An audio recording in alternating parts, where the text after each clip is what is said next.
Okay, here's an original composition. This is called, sorry.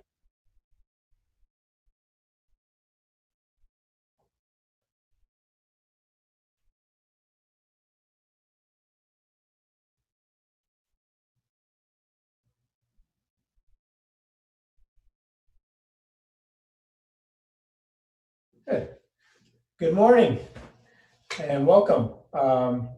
This is a original composition called Midwestern Folk Song.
Good morning. Welcome to Beacon Unitarian Universalist congregation. It is so good to be with you all this morning.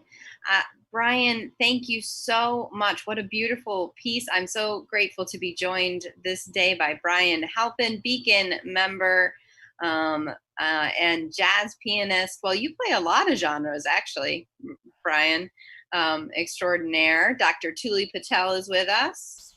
And George Faison, Beacon member, who is here from our racial justice team. Really grateful, beloved, to be with you this day. As we kind of get going here this morning, we want to welcome some of you. Who do we have on YouTube, Tuli? Who do you see? Oh, so many people. We have 34 early birds joining us this morning. Donna and the Jacksons from Buffalo, Leslie and the Hartmans and Colette and Joe and the Millers and Meg and the Johnsons and Deborah and Ruth. And I'm sorry if I miss naming you, but this is how you get to put your name in the chat and say hi to one another. Thank you so much for joining us this morning. See, we've got some folks coming through Facebook too. I'm just checking quickly, so I might be a little behind on my greetings, but I see Bev Aubrey's here, Missy Rogers, Chris, Julia. Really good to see you all with us this morning. Brian, how are you doing? How's your summer been going? Can you hear it? Can you hear me, Brian? I can hear you. Oh yeah, my summer's going good. Thanks. Good.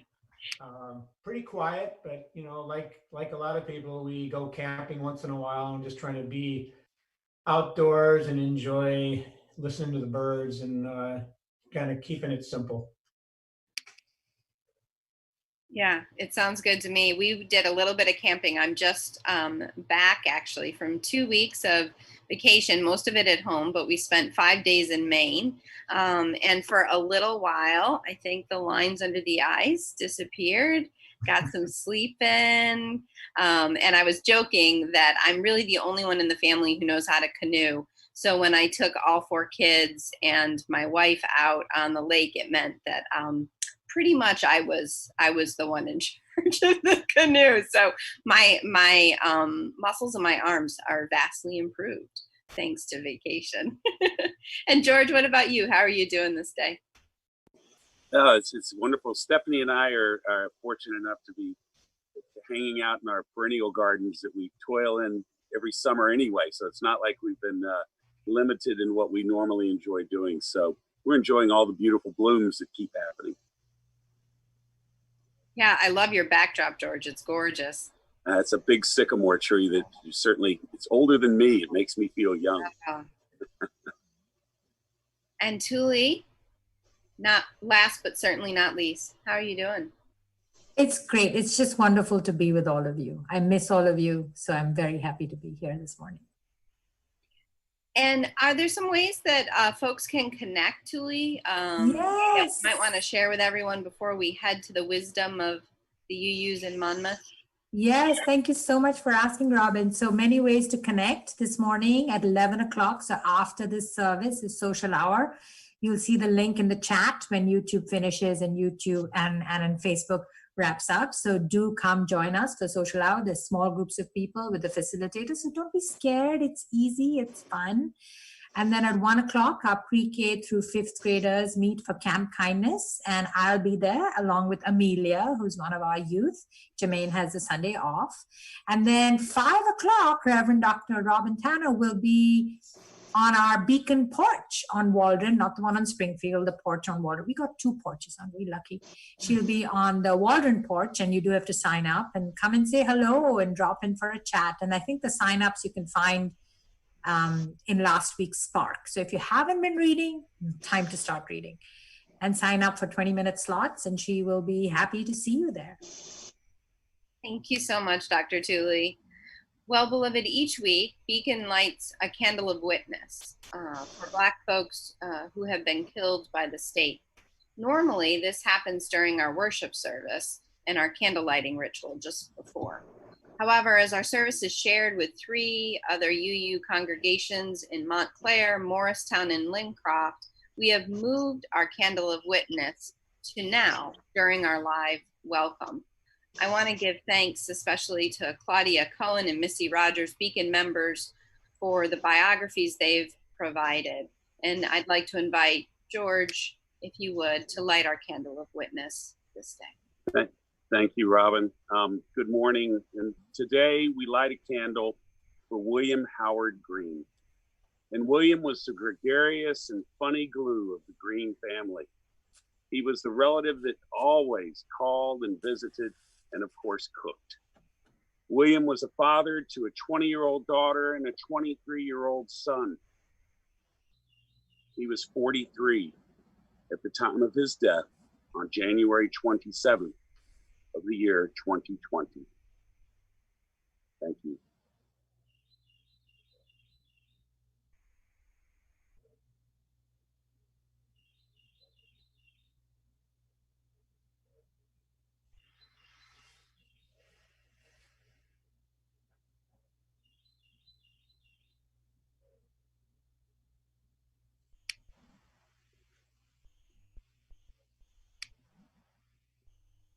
As we join now in our service together, let us carry the story of William Howard Green with us. Let us carry William's light and each of our lights this day as we gather with even yet some of our spiritual ancestors about our shoulders. Gather with this light to discern truth. Today we will be joining the fantastic team at Monmouth County, led by Reverends Virginia Jarocha-Ernst and Craig Rubano, in a service entitled In This Together.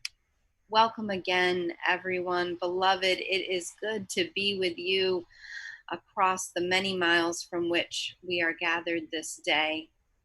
Thank you for joining us.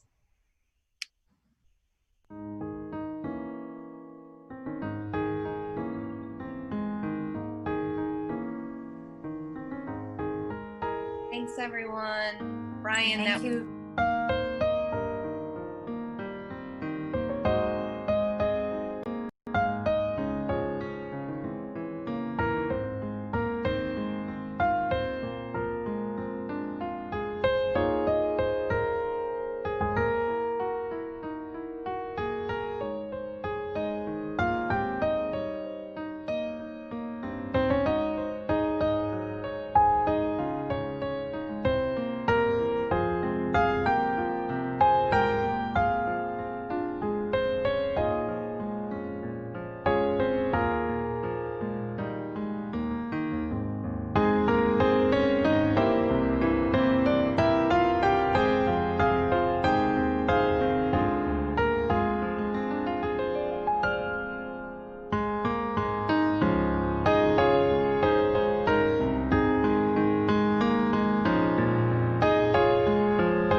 I'm the Reverend Allison Miller, and I have the privilege of serving the Morristown Unitarian Fellowship.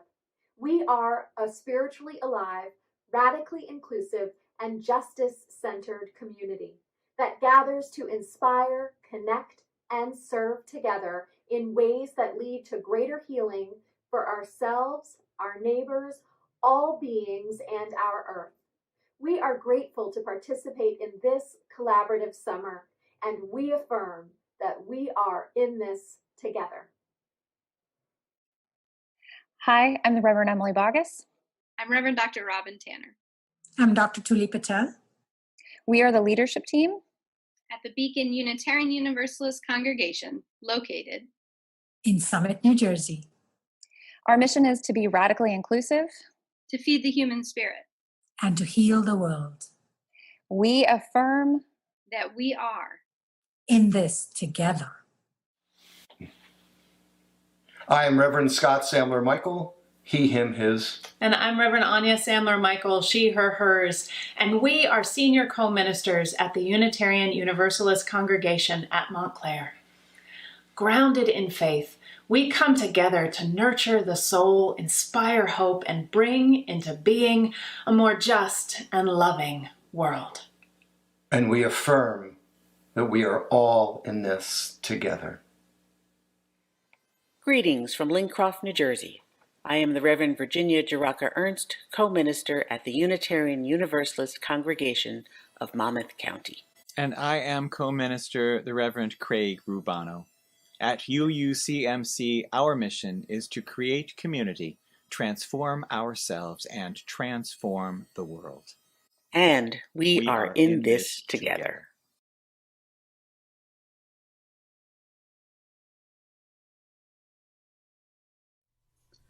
We are indeed in this together, friends. It is my honor to light our chalice today. They say that no man is an island and no woman stands alone, yet we live inside our own skins, beautifully, particularly contained. We filter the world through our own experience, through rich and varied senses. At the same time, we cannot reach our own human potential alone. Need and love and connection calls us into something more.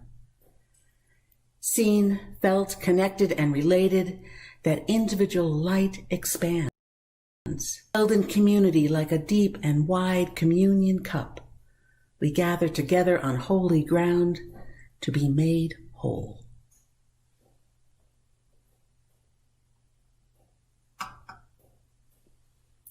May this flame and this chalice teach us how to love and be loved, and how to create real peace for one another.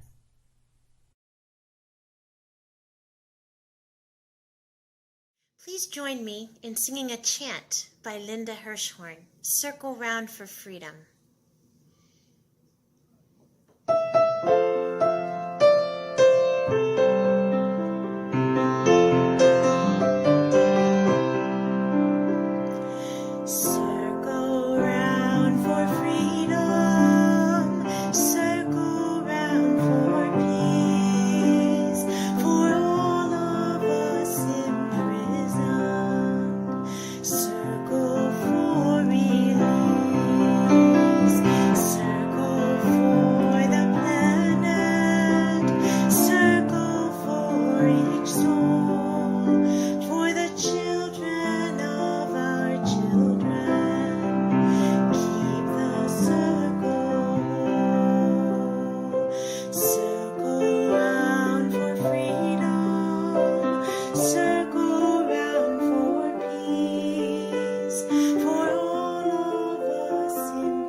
Hi there.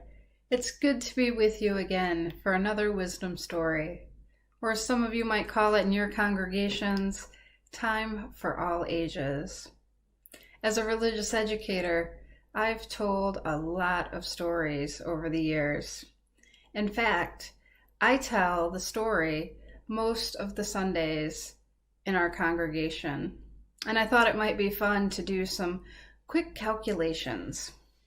So let's see. Since I've worked at the congregation for 11 years, and I'm going to take out some vacation days, some time that I take off during the summer for a renewal, 52 weeks. Yep. Yes. I estimate that I've told about 364 stories on Sunday mornings.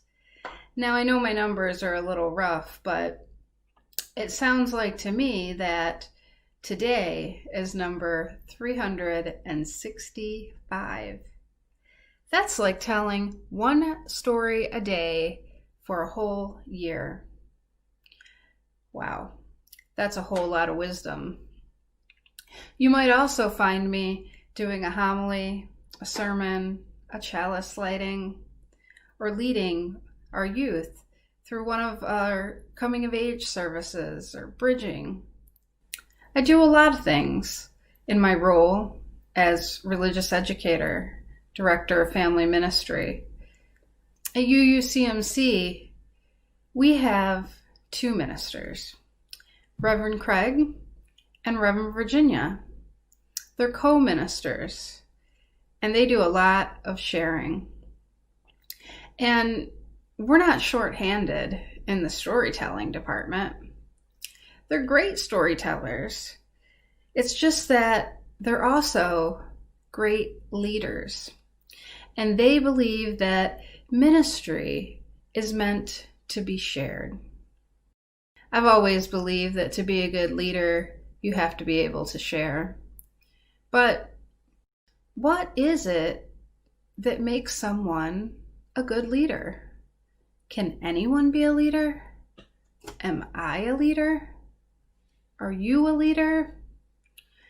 Well, I went out and I went searching for answers.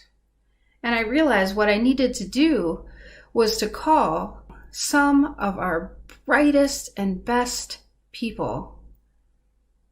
Our beloved children and youth shared their thoughts, answering the questions, what is a leader? What qualities should leaders have? And do you know anyone that's a leader? Let's hear what they had to say. Anytime I get to engage with our children and youth, I learn something. And so I asked them, what is a leader? The first child, age 10, told me that a leader is a person who helps a group of people get a job done. The leader does not have to do everything alone. They share the work and teach others. The next two kids I talked to, one age 4, told me that a leader is someone who leads a class or something. Another, age 5, said that they have to lead to do stuff, and they have to tell you when they want you to do something.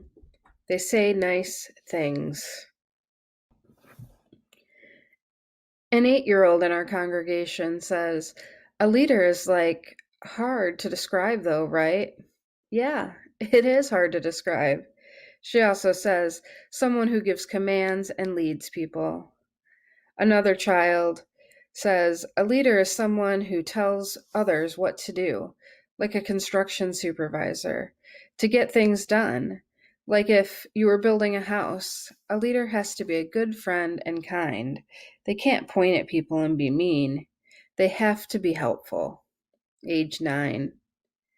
A leader is someone who is trustworthy and leads a group towards a common purpose for the good of the whole. Age 13. A leader is someone you look up to and want to be like. A leader is bold, good, leads by example, and acts in the interests of others. Age 11. A leader is a person who speaks up and takes charge. They should be smart, dependable, responsible, strong, and respectful. Age 13. A leader is someone who gives others a path to follow. Age 16. This last image is a word cloud made up of some of the qualities that the kids felt like leaders should have that didn't get included in the quotes, and some of the people that the kids named as leaders in their lives. The very best part is most of the kids said that they were leaders. Indeed, you are leaders, my friends. You are leaders now, and you are our future leaders. And there you have it. A leader understands the power of teamwork. Whenever people come together for a common purpose, a wealth of diverse talents and interests are forged. Each member of a staff team, of our boards and committees, all of our members, our children, our youth, all of the people who make up our congregations come with unique gifts. And it is these gifts that help us make our congregations succeed. Succeed in fulfilling that common purpose. I just want to reiterate that each person, including yourself, has a unique combination of talents and interest. A combination that no other can provide. And I just want to add 2 other points.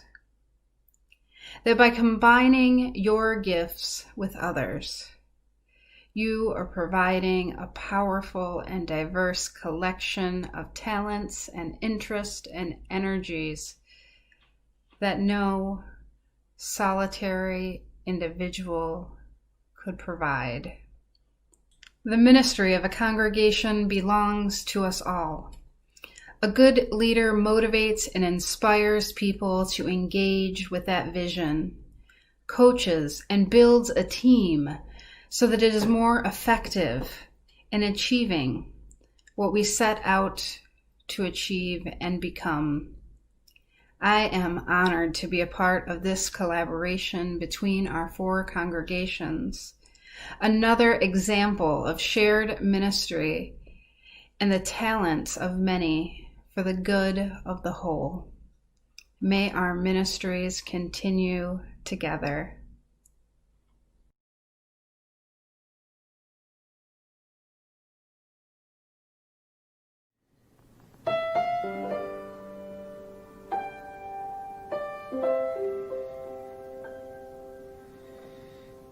Fuente de amor, ven hacia mí y al corazón cántale tu compasión. Sopla al volar, sube en la mar, hasta moldear la justicia de la vida. Arraígame, libérame,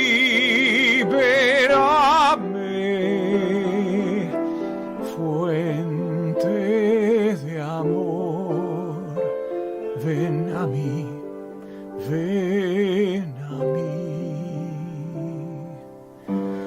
Spirit of life, come unto me.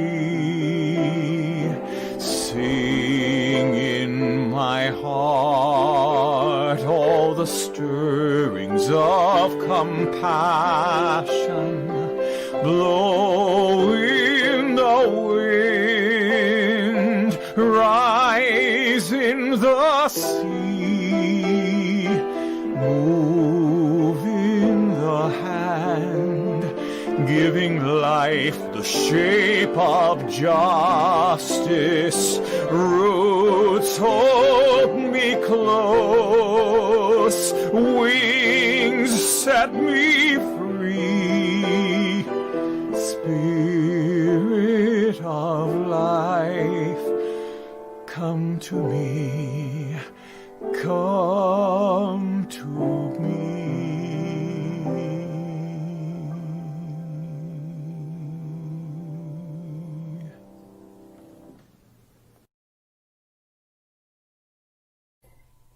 Here in this precious time for reflection and prayer, we bring our joys and our sorrows. As these candles are lit, what are you carrying on your heart today? What burdens you and what lifts you up? What causes you to pause at the great mystery of this moment? There is a candle here for you and for all that is holy now.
Spirit of life and love, as the summer sun shines on us all, may our communities be blessed by abundant love.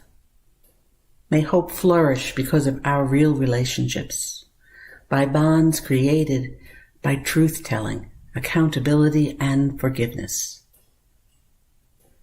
May this faith we carry forward into an uncertain future enable us to build a world of loving connection, person to person, community to community, revealing the good and making us whole.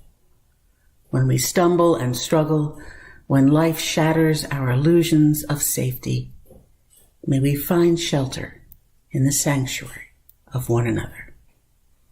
Amen.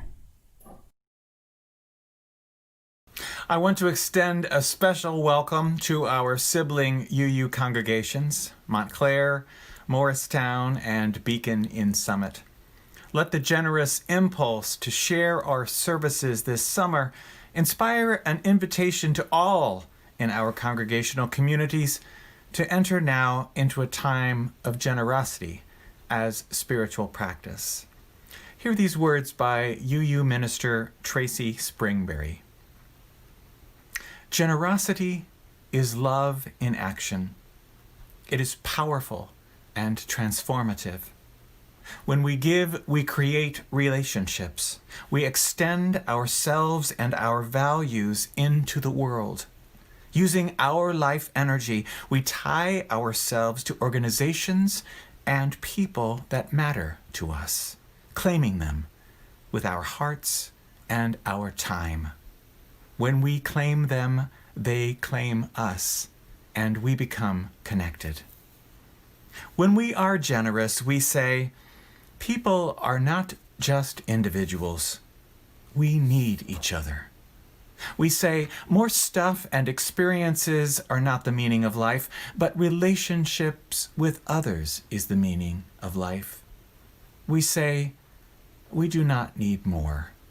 Instead, we stand in gratitude before the bounty of the universe, saying, thank you, thank you, thank you. Our offering will now be received. Thank you for your gifts and blessings on you as givers.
In Leaping to the Stars, a novel by David Gerald I was reading last week, a family's futuristic emigration to a far-flung star is set in motion by the relationship between the middle son, Charlie, and a human analog replication language intelligence engine, or Harley for short. Charlie and Harley get into philosophical discussions about the nature of human consciousness, whether the mechanical Harley can be considered sentient, and where, if anywhere, a line can be drawn between Harley and Charlie, other than a beginning letter C. Where is the answer to "Who am I?" located? What is it that Charlie represents that no one else does, including an incomprehensibly powerful machine? Charlie reasons that he isn't most essentially himself in his biographical particulars because throughout a series of wildly varied events in the past, he remains somehow constant. His so-called present happens too fast to even isolate. Who Charlie really is, it seems, may well be connected to the future, in what he is planning, in the commitments he makes to others. And what would you say a commitment is? Asks Harley. Charlie reasons that it has to do with entering into relationships with people, with collaborative promises, and with following through. Charlie then asks for the machine's definition of commitment and is surprised at its response. Commitment, Harley says, is the willingness to be uncomfortable. Because the first thing that happens after you make a commitment is that you get the opportunity to break it. Commitment is what you have to do after you take a stand. And commitment, the machine concedes, for all of the data synthesizing power Harley demonstrates, is something it does not possess. In the novel, at the heart of what is essentially human is the ongoing discomfort of commitment. Collaboration is a dangerous and human-defining thing. A little over a year ago, the Reverend Virginia Jarocha-Ernst, UUCMC's settled minister of 10 years, had a vision of the future.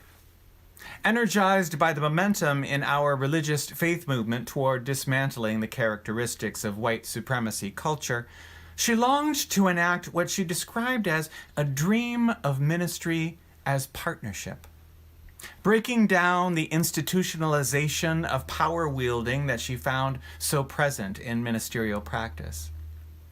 Co-equal, co-ministry would more necessarily live out and model what congregational covenant ought to entail: a theological commitment to collectivize, to collaborate with integrity, and to compromise in the service of joint resolves to embrace multiplicity, to center the margins, and to immerse in the power of we.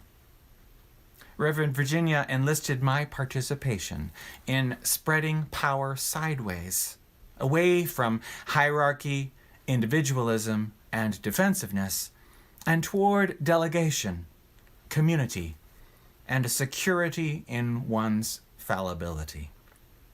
She envisioned co-ministry to be her legacy gift, both to this congregation she loves and to UUism itself.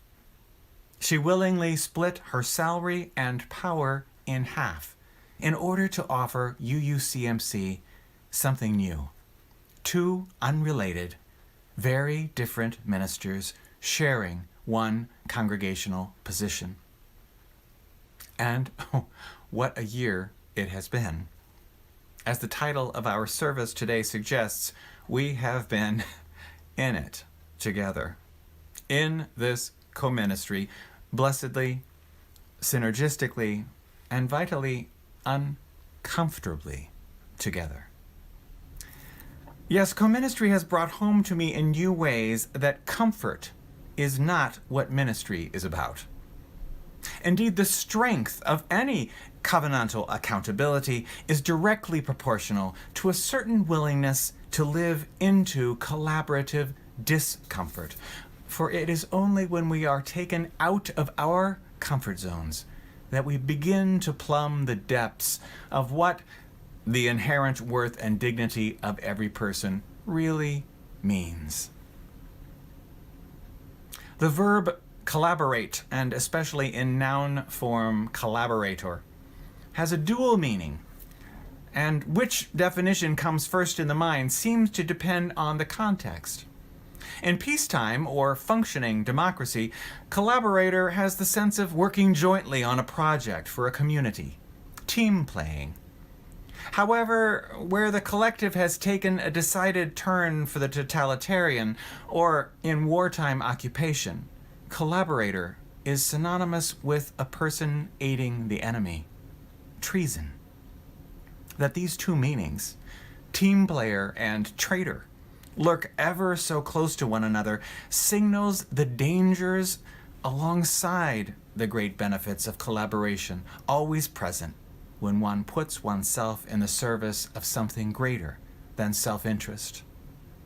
True collaboration exists in tandem with risk. And in an age when systemic inequities are revealed to underlie collaborative practices, the presumed equal access to power that co-ministry might imply needs to be bolstered with intentional power ceding. Justice change may well require side-by-side solidarity, but activists have been shifting their language to reflect the concomitant perils that attend alliances across systemic fault lines. Whereas being an ally language did serve as a corrective to the savior forays in which dominant white culture folks had tended to engage in the past, ally is seen more and more as white-directed work in service to individuals in marginalized communities, leaving in place the underlying structures that lead to marginalization in the first place, including the decision-making agency at the heart of social justice initiatives. A new imperative in justice work is for dominant culture actors to follow the directives of marginalized primary stakeholders as co-conspirators. The term, like collaborators, containing within it the inherent hazards in contesting power. The concept of a co-conspiracy for racial justice is drawn from the example of the Underground Railroad, perhaps the first freedom movement in which people of different racialized identities and religious faiths worked together. Kim Smith of Digital Promise, in challenging her white colleagues to take purposeful actions following the lead of persons of color, reminds us that it was Harriet Tubman and the black conductors who knew the land, the strategies, the routes, and the signals to lead black people to freedom across the deep river waters of the Ohio. Along the path, Smith writes, white co-conspirators followed African American activists' lead by protecting, financing, and supporting them in deference to the ingenuity, skills, and talents of the conductors in providing blacks safe passage to the North. Co-conspiracy is an act of faith and a useful model for our shared ministries. It takes co-conspiratorial faith to be decentered from held authority, to join under the leadership of others who may well have cultural ways, beliefs, creedal imperatives, and/or ultimate allegiances very different from our own. And as a faith community, a Unitarian Universalist congregation is at its heart, on its best days, a gathering of co-conspirators in a project both larger than any one individual and inclusive of all. It remains my hope that co-ministry can serve as a living example of what true accountability requires, and can help lead us all in the purposeful actions we might take to serve causes of justice both inside and outside our congregational borders. Recognizing our lived limitations, speaking boldly on behalf of others, amplifying the stories of those whose voices are less heard, investing our time and resources strategically, and connecting as followers through collaborative acts of co-conspiracy, with a steady diet of forgiveness. Purposeful, committed action is disruptive action, and discomfort will no doubt follow. But we are engaging new, bold ways of moving forward into an always hazy future. A future, however, where, like Charlie and his machine friend, we may find our very best human selves.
When I found Unitarian Universalism in a library book as a teenager so many years ago now, it was the fact that what I thought and felt could be a source of truth and meaning that blew my questioning mind.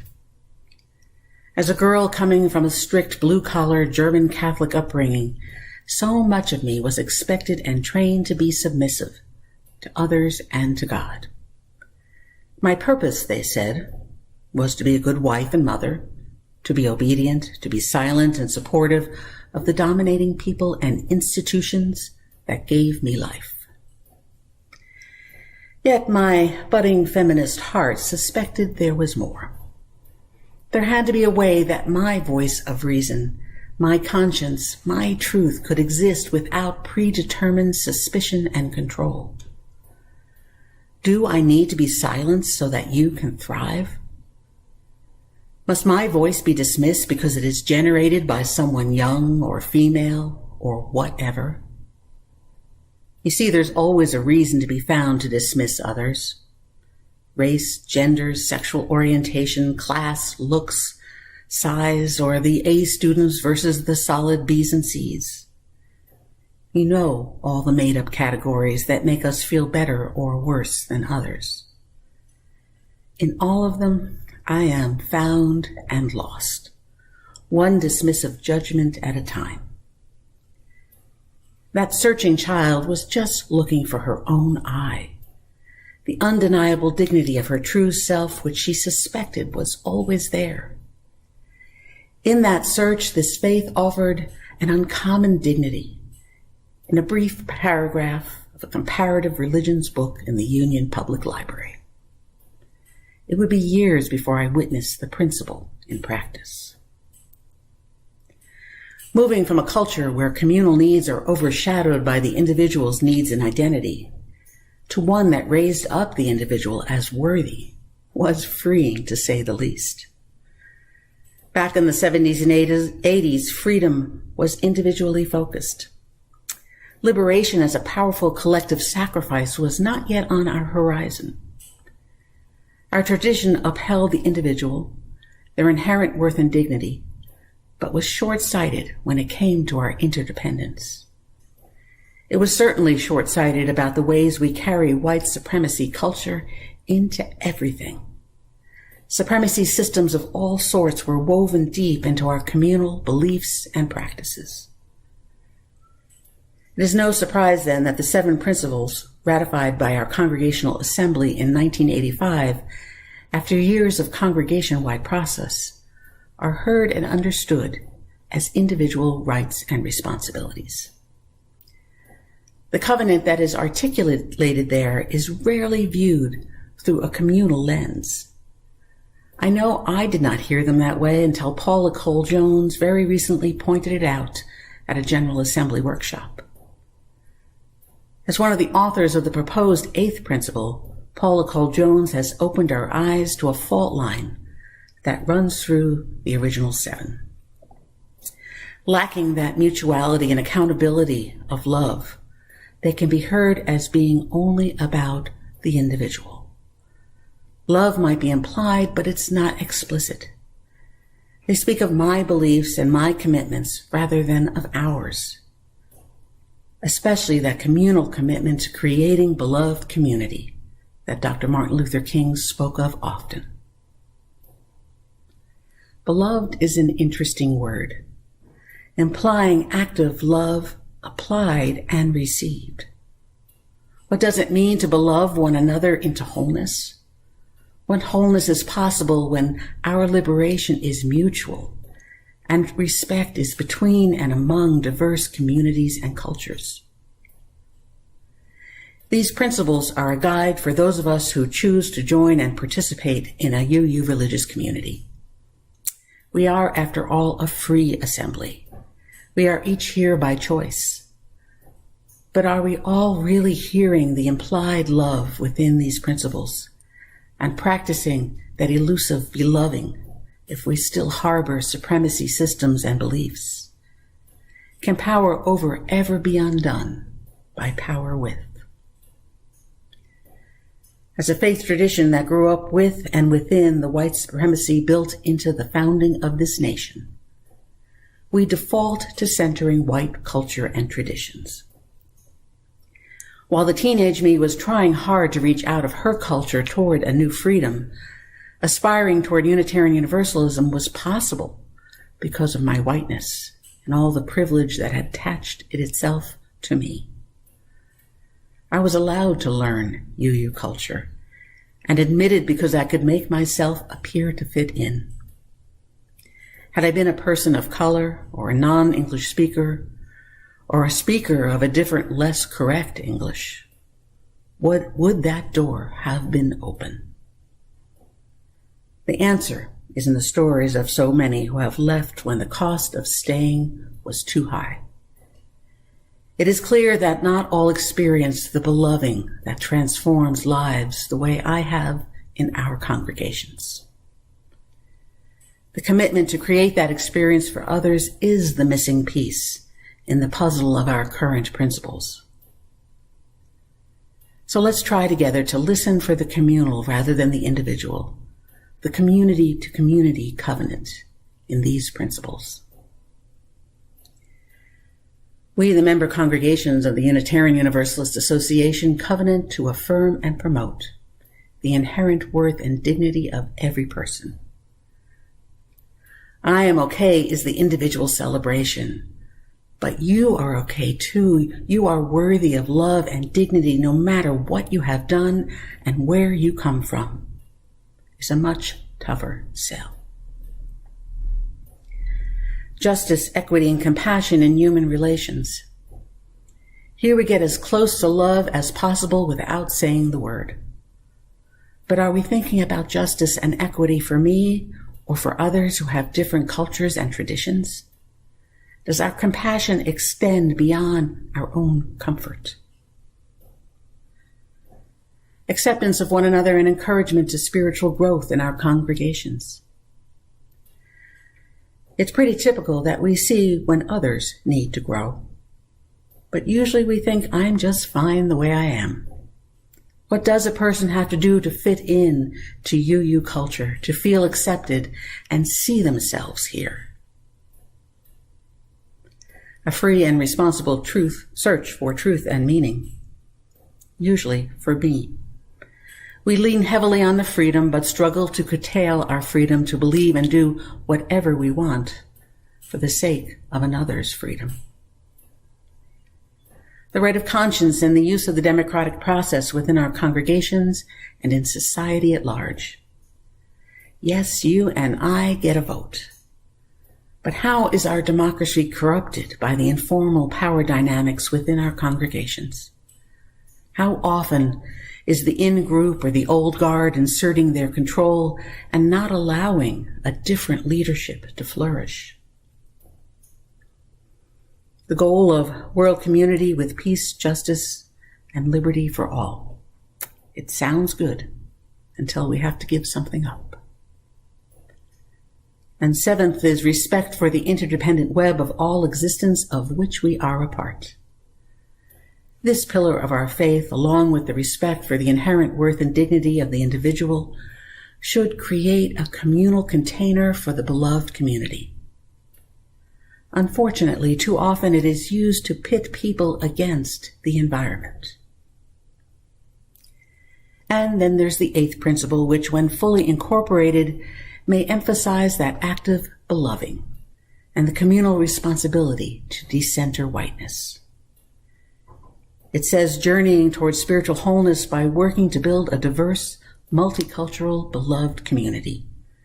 By our actions that accountably dismantle racism and other oppressions in ourselves and in our institutions. It is good news that a new process of revising the principles is now underway, and the task force leading the process includes those who saw that individualistic and unaccountable fault line in those familiar 7 principles. This anti-oppressive space of being beloved and beloving the real people who show up to our communities is the very place where true partnership and collaboration may yet blossom. The fact is, we need to uphold and dignify the individual so that they and we are strong enough and brave enough to do the hard work of creating partnerships. Collaboration is never one-sided. As we have learned about co-ministry, all involved have to freely want to share power and have to want to bring out the best in each other. We have to see the greater value of love, the fine and sticky substance that binds us to one another and to the world. Sharing power multiplies power and generates even more love. That love of self and others that we cannot thrive without is an active beloving. There is effort, there is shared responsibility, there is a willing sacrifice and giving voice to each other. It is a lifetime's work, but this I know. We are all worthy of it. You, yes, you are a worthy partner to our shared and unfolding dreams. May we make it so. May we make it so together. Amen and amen.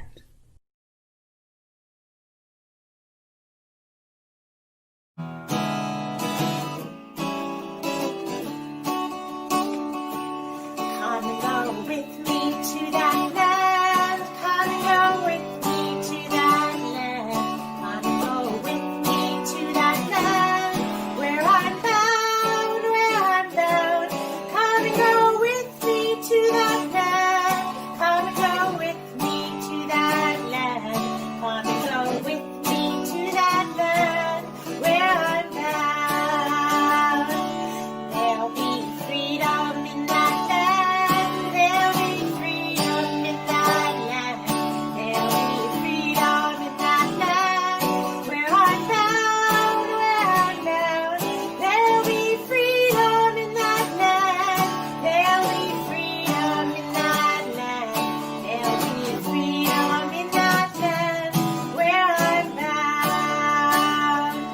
There'll be justice in that land. There'll be justice in that land. There'll be justice in that land where I'm bound, where I'm bound. There'll be justice in that land. There'll be justice in that land. There'll be justice in that land where I'm bound. There'll be singing in that land. There'll be singing in that land. There'll be singing in that land where I'm bound, where I'm bound. There'll be singing in that land. There'll be singing in that land. There'll be singing in that land where I'm bound.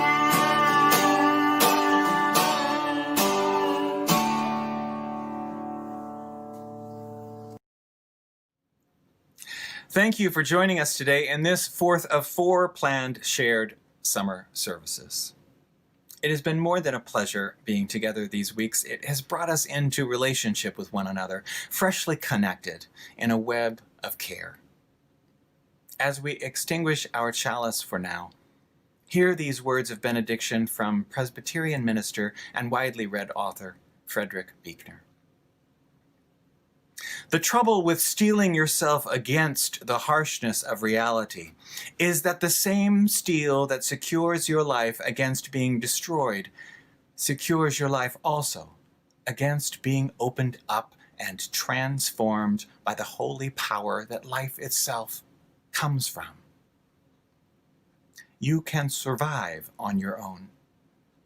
You can grow strong on your own. You can even prevail on your own. But you cannot become human on your own.